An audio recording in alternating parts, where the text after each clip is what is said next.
WRAL Daily Download. I'm your host, Amanda Lamb. Every year, 500,000 pregnancies end in miscarriage. That's 1 in 4. In today's deep dive conversation with WRAL reporter Sarah Krueger, we're talking about this very personal topic, miscarriage.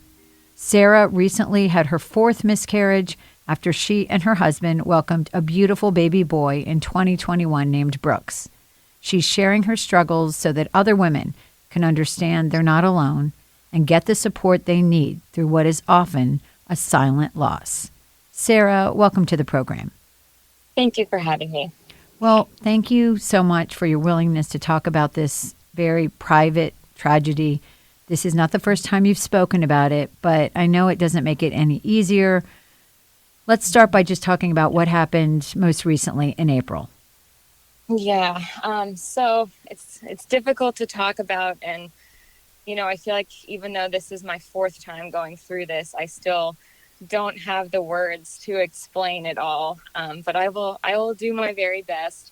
So sometime in March, my husband and I found out that we were expecting our 2nd child, and obviously we were elated.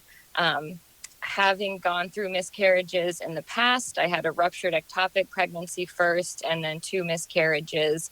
I am obviously emotional whenever I, see those 2 lines on the pregnancy test. I have such a flood of emotions of excitement and fear all at the same time.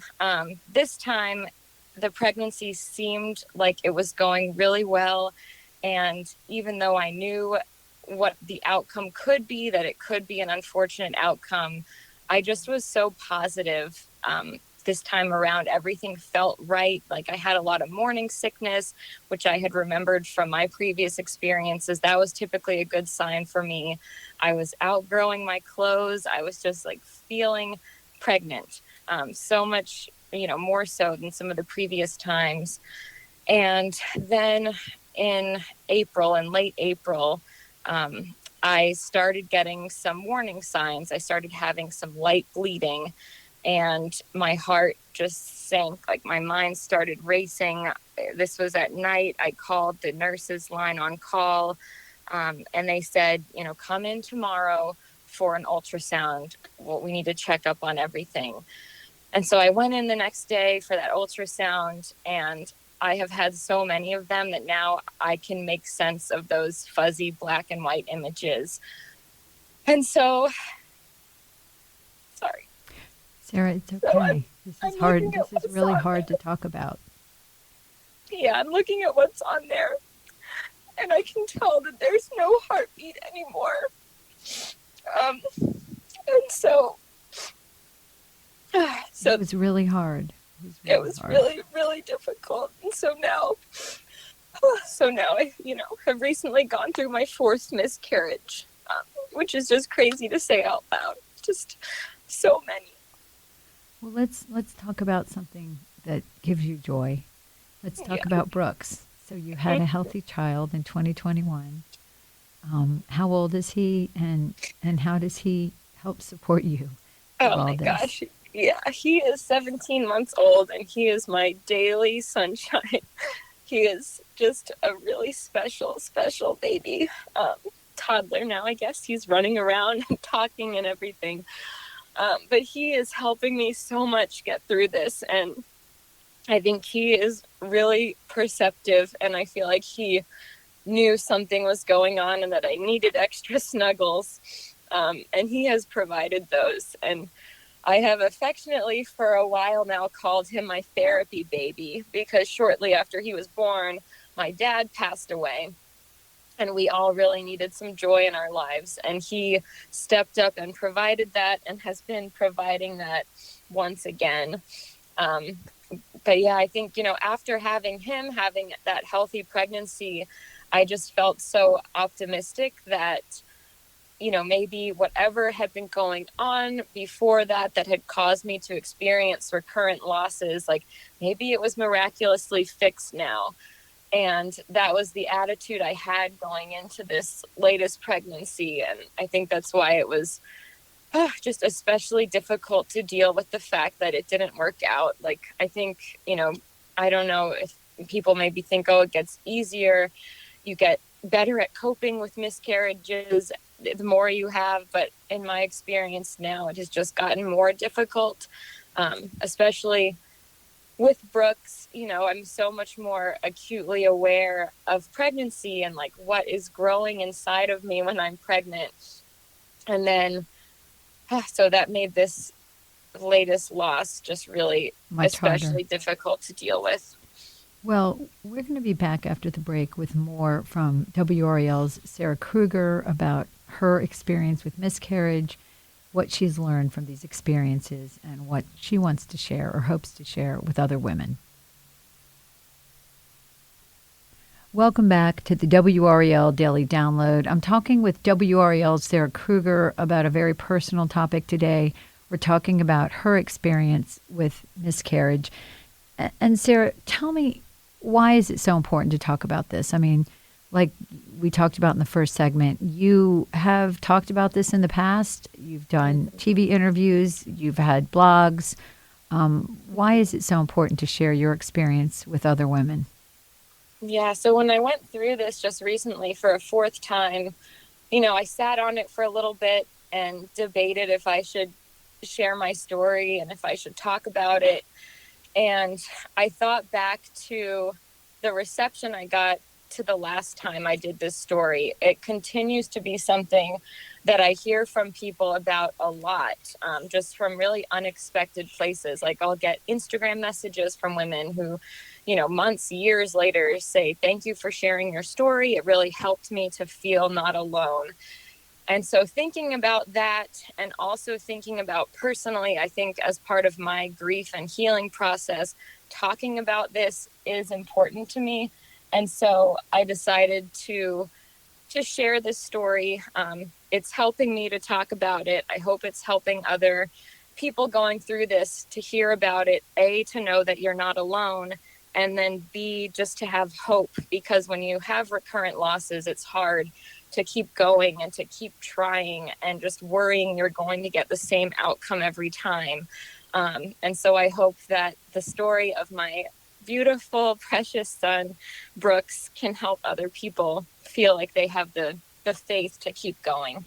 I know. I mean, you mentioned that you had 3 miscarriages prior to having Brooks, and yet you kept going. I mean, what was it that allowed you that hope and that belief that you were eventually going to have this beautiful child?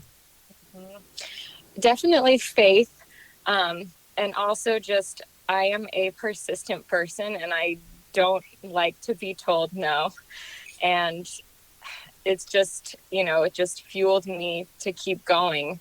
And now that I do have him in my life, I think about the pain of miscarriage, which is great.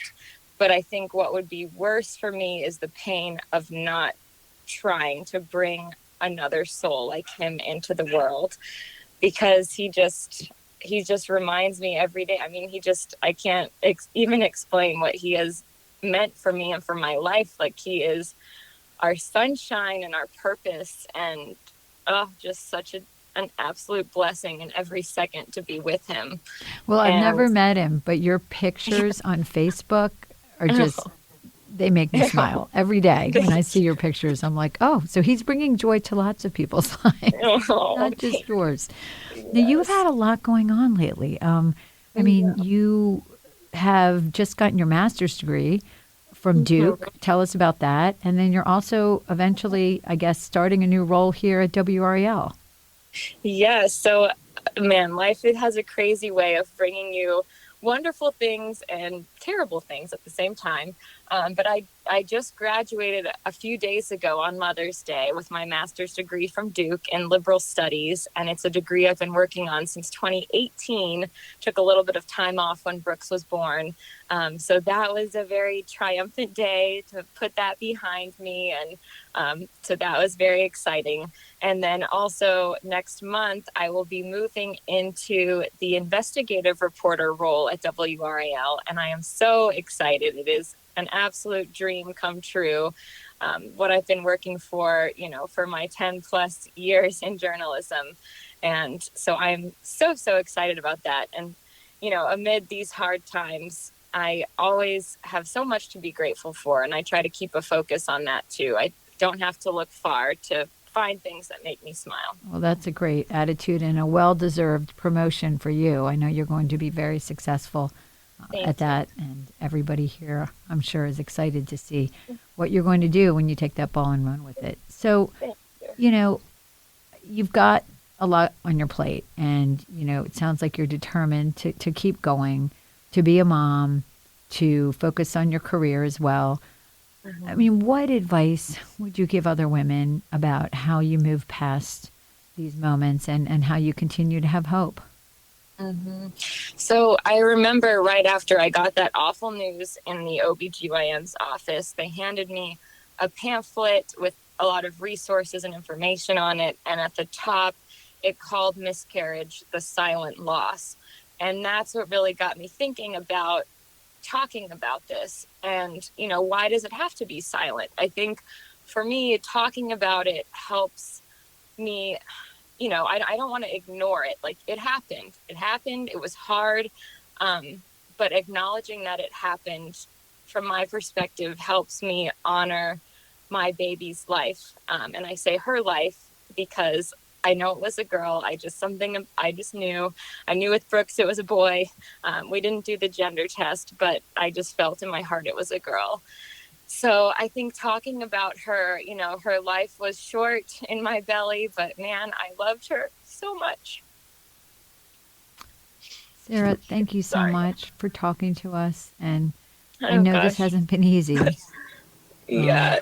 I'm sorry that everyone had to hear me cry, but no, you know, this is real life right here. I don't think that's, I think that's absolutely in line with this topic and how you're feeling. And you're just a really brave young woman. And I just really appreciate you sharing with us and having the courage to talk about it, because you are not alone, and it is not, it shouldn't be, as you said, the silent loss. So thank you for creating this awareness and letting other women know that they are not alone either. And thank you for listening to the WRAL Daily Download and making us part of your morning routine. If you like what you're hearing, please rate us on Apple Podcasts or on whatever podcast app you use. Another great way to get WRAL news is the Morning Briefing newsletter. It's a daily email in your inbox every morning with Triangle news, events, and headlines to get you ready for the day. Sign up at WRAL.com/newsletter.